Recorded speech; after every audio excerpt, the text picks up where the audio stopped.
Ser podcast.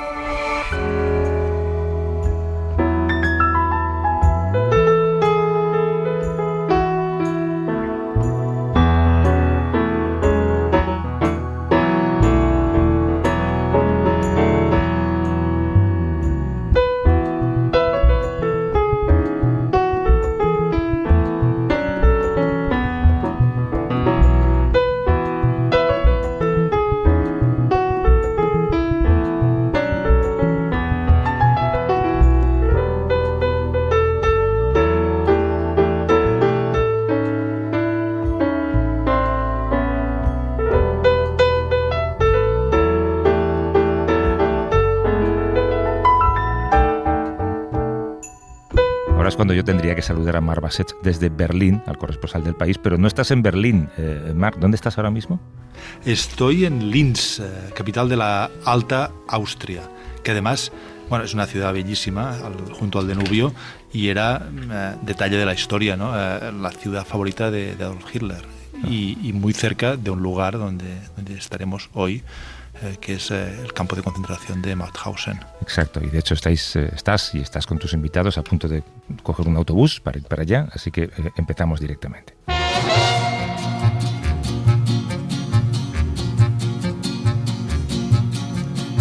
L'heure n'est plus au flamenco, déshonoré mystère franco.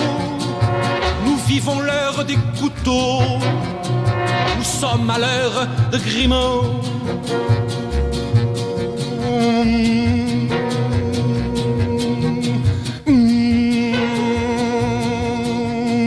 Este año se conmemoran los 80 años del fin de la Segunda Guerra Mundial. Es un hito que dividió a Europa y que, una vez acabado el conflicto, después de mucho trabajo, dio la sensación por un tiempo de que podían cerrarse las heridas para unir al continente. Pero el mundo ha cambiado desde entonces y los países que intentaron recordar el horror para no repetirlo en nuestra historia, ahora muchos de ellos parecen mirar a otro lado. También es el caso de España. Marc, a veces olvidamos que nosotros también tuvimos unas 9.000 víctimas del franquismo y del nazismo, torturadas en campos de concentración como el de Gusen y el de Mauthausen, al que te diriges, de las que se calcula que casi la mitad perdió la vida allí, ¿no? Sí, Mauthausen es el lugar, y Gusen el lugar donde murió la mayoría de republicanos españoles que sufrieron doblemente. Perdieron la guerra civil, sufrieron el exilio en Francia en condiciones terribles y bastante en general maltratados por Francia al final de la guerra civil en el 39-40, y después empieza la Segunda Guerra Mundial, la ocupación de Francia por los nazis y la deportación, que muchos de ellos sufrieron por exiliados, por republicanos, por antiguos combatientes de la guerra civil, algunos por resistentes contra la ocupación nazi, y acabaron en varios campos de concentración alemanes, pero principalmente en Mauthausen y toda la constelación de campos que hay en torno a Mauthausen, que está a 20 minutos de Linz, de esta bellísima ciudad junto al Danubio, donde estamos, y unos paisajes fantásticos.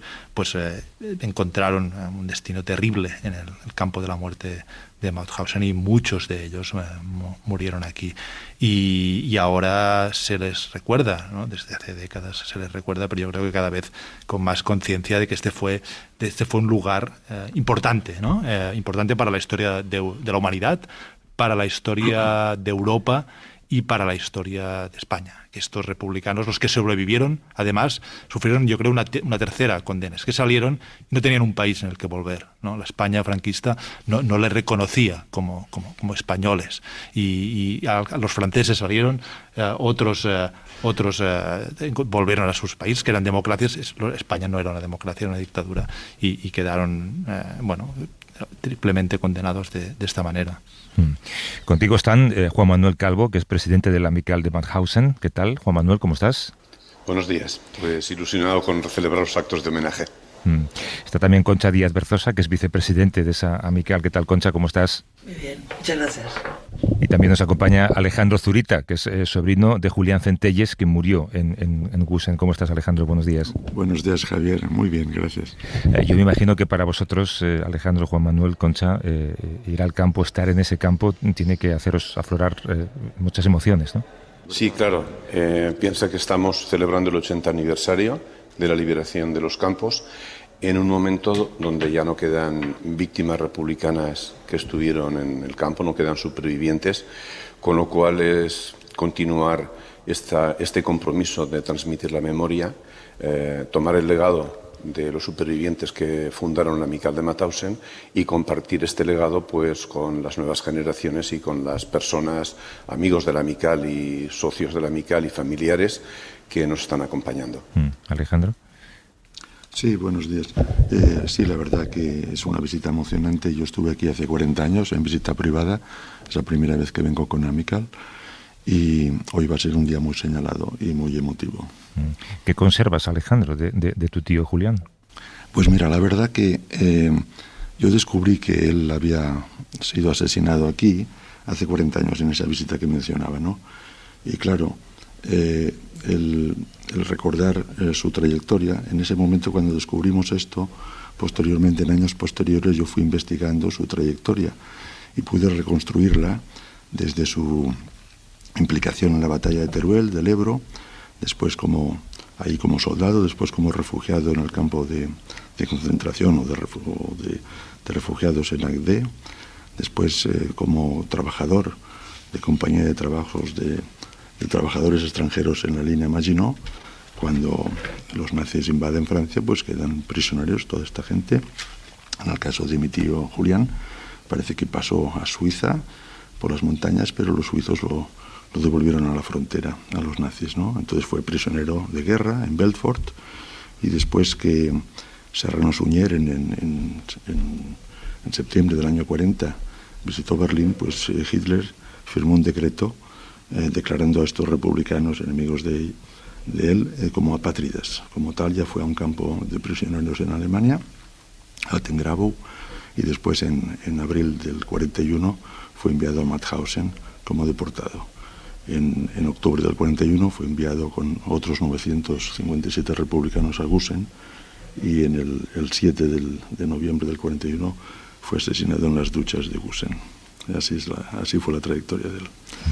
Entonces, claro, en mi caso, revivir esto y recordar a sus padres, mis abuelos y a sus hermanos, pues es muy emotivo, la verdad. Concha, tú no tienes particularmente un vínculo familiar con Mauthausen. ¿Te mueve el activismo para contar la historia de lo que pasó allí? Simplemente, bueno, es una empatía hacia estos españoles que lucharon doblemente por la libertad y que al final murieron en tierras lejanas y durante muchos años han sido bastante olvidados, ¿no?, de la historia. Hoy hay la ceremonia para conmemorar los 80 años de la liberación de Mauthausen, y por primera vez el jefe del Estado español, el rey Felipe y la reina Leticia, participarán en estos homenajes. Juan Manuel y Concha, vosotros tendréis, me parece, la ocasión de conversar y de encontraros con el rey. Concha, ¿cuál será tu mensaje al rey Felipe hoy en Mauthausen? Bueno, pues, hombre, el mensaje es que, de alguna forma, si está hasta aquí, si viene aquí, es que reconoce, ¿no?, que estos españoles, pues, de alguna forma lucharon y que fueron olvidados, ¿no? Porque cuando termina la Segunda Guerra Mundial, realmente ellos no es que fueran apátridas, nunca se les ha quitado la nacionalidad, sino que simplemente no querían volver a una dictadura franquista, ¿no? Y tuvieron que emprender su vida en tierras lejanas, ¿no? Entonces, bueno, el que venga el jefe del Estado y que sepa un poco la trayectoria de que todos los españoles volvieron a exiliarse, es decir, por no tal, pues yo creo que demuestra que, bueno, pues conoce la historia, ¿no? Para nosotros es importante que los estados pidan perdón por sus responsabilidades, ¿no? Los estados tienen continuidad, los gobiernos ni los regímenes no. Es decir, un régimen democrático puede suceder a un régimen dictatorial y no tiene que asumir responsabilidades del pasado. Y lo mismo pasa con los gobiernos. Los estados sí, los estados tienen responsabilidad, ¿no? Entonces, es importante que los estados reconozcan sus responsabilidades con sus ciudadanos a lo largo de la historia, ¿no? Juan Manuel, vuestra organización se formó en pleno franquismo y ahora parece que las ideas de esta época pueden decirse sin ninguna consecuencia. Y son ideas que a veces tienen mucho que ver con lo que pasó en esa época, ¿no? ¿No os da miedo que se siga intentando borrar la memoria y el trabajo que lleváis haciendo durante décadas? No es que sea tanto miedo, sino toda la situación general donde se difunde el discurso de la extrema derecha, se banaliza el pasado, se banalizan los derechos y, como bien decías, la Amical se fundó en plena dictadura en Barcelona y hasta el año 78 no fue legalizada. Uno de los pilares y objetivos fundamentales de la Amical cuando se fundó era dar a conocer la memoria, pero sobre todo tenían una finalidad clara, que era la de la prevención de que nunca más se volviese a repetir una situación como la que ellos vivieron. Creemos que últimamente, pues, ante estos discursos de extrema derecha, podríamos plantearnos que hay un peligro de que vuelvan a sucederse situaciones similares y vemos cómo en el mundo están vulnerándose derechos de diferentes colectivos y cómo la guerra está asolando muchos países.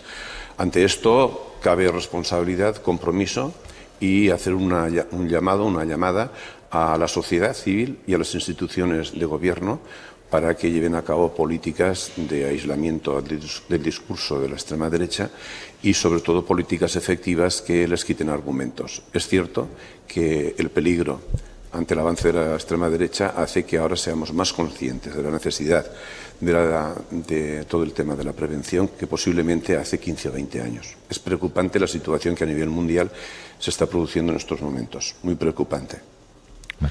El hecho de que no queden ya testimonios vivos dificulta más la tarea de que lo que pasó en Mauthausen y otros campos de concentración y campos de exterminio nazis llegue a las generaciones jóvenes, donde además este discurso de la extrema derecha prospera. Evidentemente, es decir, el hecho de no contar con testimonios vivos lo dificulta.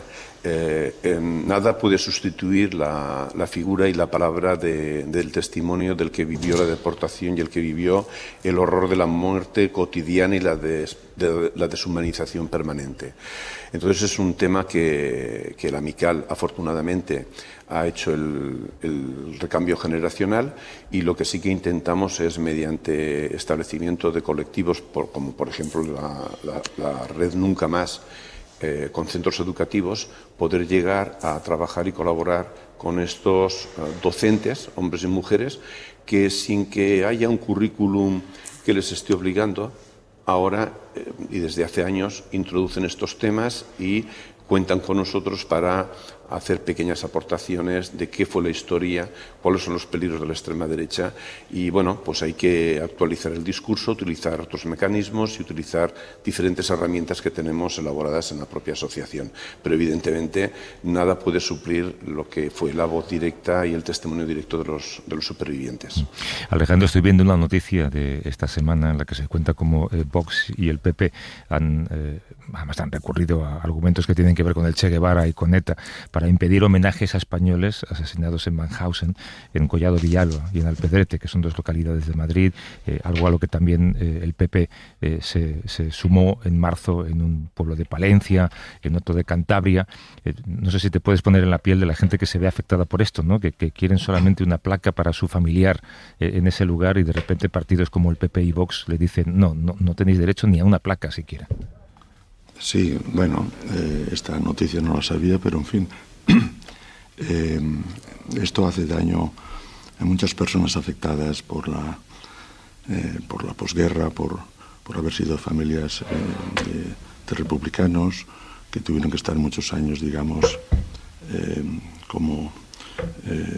simulando su ideología, esclavos de la situación, no ser capaces de alzar la voz o levantar la vista según en qué situaciones.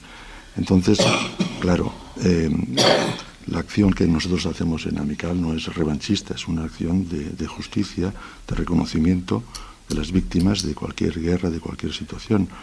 Entonces, si hay colectivos, hay partidos que esto no lo entienden, pues claro, esto se suma a esta tendencia actual en todo el mundo, agravada por la elección en Estados Unidos, que da vía libre a que esto se desarrolle más, ¿no? Entonces vamos a un mundo muy polarizado, de mucha confrontación y claro, no podemos asegurar que estas situaciones no se puedan repetir en ciertos lugares del mundo, como fue, por ejemplo, en los Balcanes y como es actualmente en regiones olvidadas del mundo, ¿no? Entonces, a nivel nacional, a nivel local, pues tenemos que hacer cada uno lo que podamos para evitar que esta tendencia pues se desarrolle más en detrimento de la humanidad, diría yo. La Fiscalía Española ha empezado una investigación sobre los crímenes contra la humanidad cometidos en Mauthausen y contra los republicanos españoles. Los historiadores, por otro lado, llevan décadas estudiando esta cuestión y hay decenas de libros de gran calidad publicados sobre esta cuestión. ¿Qué queda por saber sobre Mauthausen, sobre Gusen, sobre estos españoles que murieron aquí? Es quizá precisar el papel exacto del régimen franquista en toda esta cuestión. ¿Qué opináis? Sí, a ver, al hilo de lo que estabas comentando, es evidente que la decisión de la Fiscalía abre una esperanza a que se pueda conocer con exactitud y de una forma fehaciente esta complicidad que hubo entre el régimen franquista, el régimen colaboracionista de los nazis de Vichy y el régimen nazi.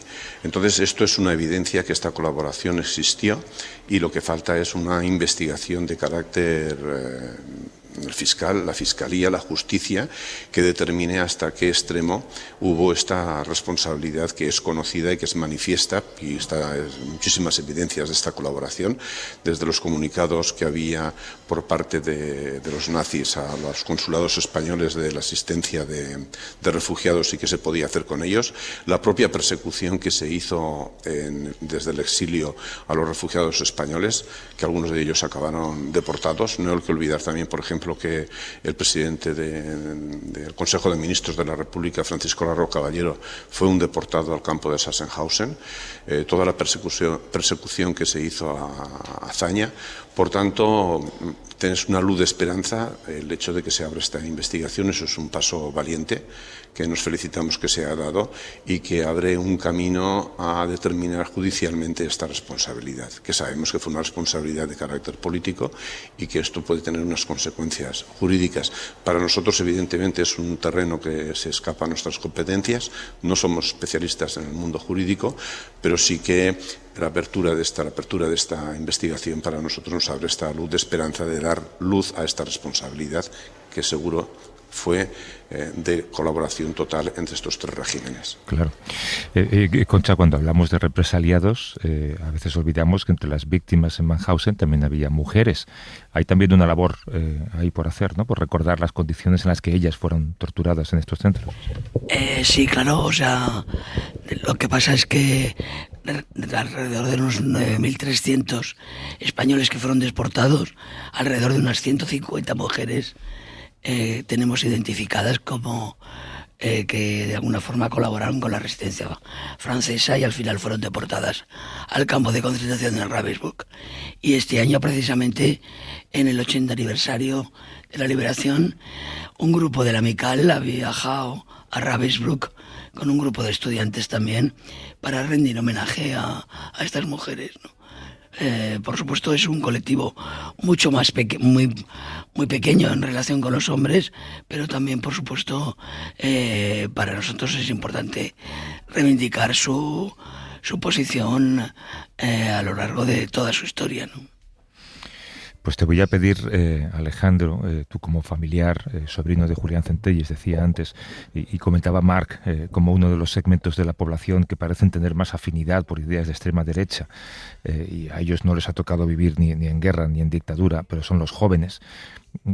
¿Cómo de eficaz sería que los jóvenes visitaran Mauthausen, verdad? Sí, en realidad, mira, esta visita, somos casi 250 personas y creo que hay 140 estudiantes de diferentes institutos, de enseñanza media de toda España, ¿no? De varias regiones. Me parece que este viaje vienen de Extremadura, de Andalucía, de Aragón y de Cataluña. Entonces, claro, esta es una labor muy importante.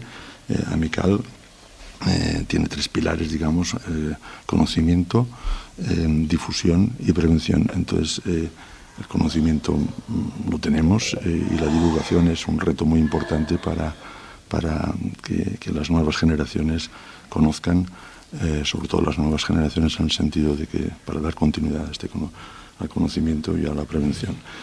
Pasaría la palabra también a Juan Manuel, que creo que lo va a explicar mucho mejor.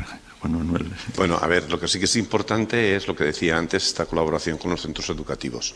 Y sobre todo, hay un aspecto que para nosotros es muy importante, que es también la colaboración con las instituciones de ámbito local, porque son los ayuntamientos los que están más cercanos y nos pueden abrir vías y contacto con los centros educativos. Y esta red Nunca Más que tenemos de centros educativos también tiene la vertiente de ayuntamientos, y esto hace que, por ejemplo, este año haya una representación municipal de los ayuntamientos de la provincia de Barcelona, que hay alrededor de 30 ayuntamientos organizados por la Diputación de Barcelona que están formando parte de esta expedición. Esto nos facilitará ampliar los contactos con centros educativos. De hecho, ayer mismo ya estábamos hablando con algunos de los ayuntamientos presentes de las posibilidades de, en este final de curso, empezar a programar proyectos para seguir trayendo estudiantes aquí a Mauthausen o a otros campos, porque la visita a los campos, no sé si es una vacuna, pero lo que sí que es cierto es que los muchachos salen cambiados, conscientes. Y un aspecto que es fundamental, la convivencia de los estudiantes, de los jóvenes de primero de bachillerato, con familiares de víctimas. Se produce una empatía absoluta y esta conexión hace que tomen muchísima conciencia de lo que fue el sufrimiento en el entorno de las familias, y que de alguna manera este conocimiento también sea para ellos una reacción y un posicionamiento delante de la vida y delante de los problemas. Para el resto de la vida. Juan Manuel Calvo y Concha Díaz Berzosa, que son presidente y vicepresidenta de la Amical de Mauthausen, y Alejandro Zurita, que es sobrino de Julián Centelles, que murió en Gusen. Os agradezco mucho la conversación y os dejo marchar en ese autobús. Alejandro, Juan Manuel, Concha, gracias. Un abrazo. Muchas gracias. Muchas gracias a vosotros. Muy amables.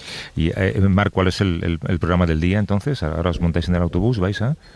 Vamos a Mauthausen, donde hay la ceremonia internacional y en la que, como decía, participan los Reyes de España. A las 11 empieza la ceremonia y bueno, hay varias visitas a varios puestos de lugares del campo. Ayer tuve la oportunidad de visitarlo y realmente es impactante. Yo no había estado nunca, había leído muchísimo sobre el campo de Mauthausen, y ahí desde la cantera donde hacían los trabajos forzados para sacar piedras, ¿no? Las escaleras de la muerte, donde subían cargando con piedras y murieron innumerables personas ahí dentro, las barracas. Bueno, yo creo que hay que verlo. El campo de Mauthausen, otros campos de concentración y de exterminio como Auschwitz también, para saber qué somos, de dónde venimos y de dónde no tenemos que volver nunca. Exacto, estoy viendo ahora mismo de hecho una fotografía de esa época, justo después de la liberación de los presos que lograron sobrevivir, los españoles posando con una bandera republicana. Una fotografía impactante también. Pues Marc, te agradezco que hayas hecho este paréntesis en el viaje y adelante con el autobús. Nos oímos y hablamos la semana que viene. Un abrazo. Un abrazo, Javier, gracias.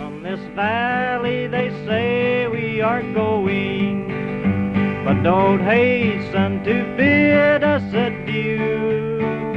Even though we lost that battle at Jarama, we will set this valley free for we're through. Un paréntesis antes de seguir, de una guerra que fue, que es de la que estábamos hablando ahora mismo, a una guerra que es la de Ucrania y Rusia. En Ucrania está nuestro compañero Nico Castellanos. ¿Qué tal, Nico? ¿Cómo estás?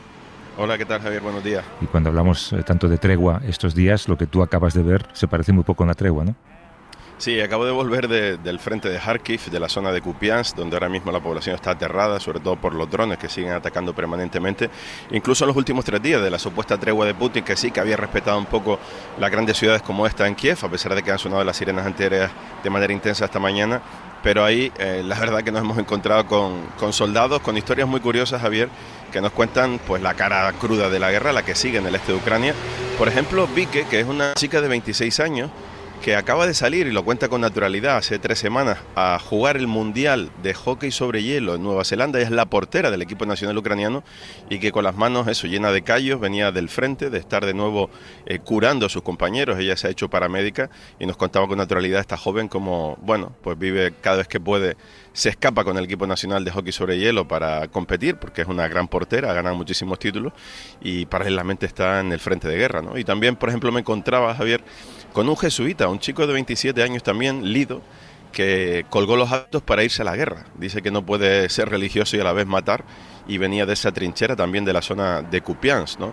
Así que son esas historias de la gente que se enfrenta a la guerra, que sigue con sus contradicciones, incluso espirituales, y que en este caso Lido pues nos hacía preguntas, ¿no? ¿Qué crees que va a pasar con el nuevo Papa? ¿El Papa conseguirá la paz para Ucrania? Y ese tipo de preguntas, porque él de hecho había permanecido haciendo unos cursos incluso en el Vaticano, ¿no? Nico, desde Ucrania, gracias, cuídate. Un abrazo. Hasta luego. No fascists can dwell in our valley, nor breathe in our new freedom's air. From this valley they say that we're going, do not hasten to bid us adieu. Even though we lost the battle at Harama, we'll set this valley free for we're through. Para no perderte ningún episodio, síguenos en la aplicación o la web de la SER, Podium Podcast o tu plataforma de audio favorita.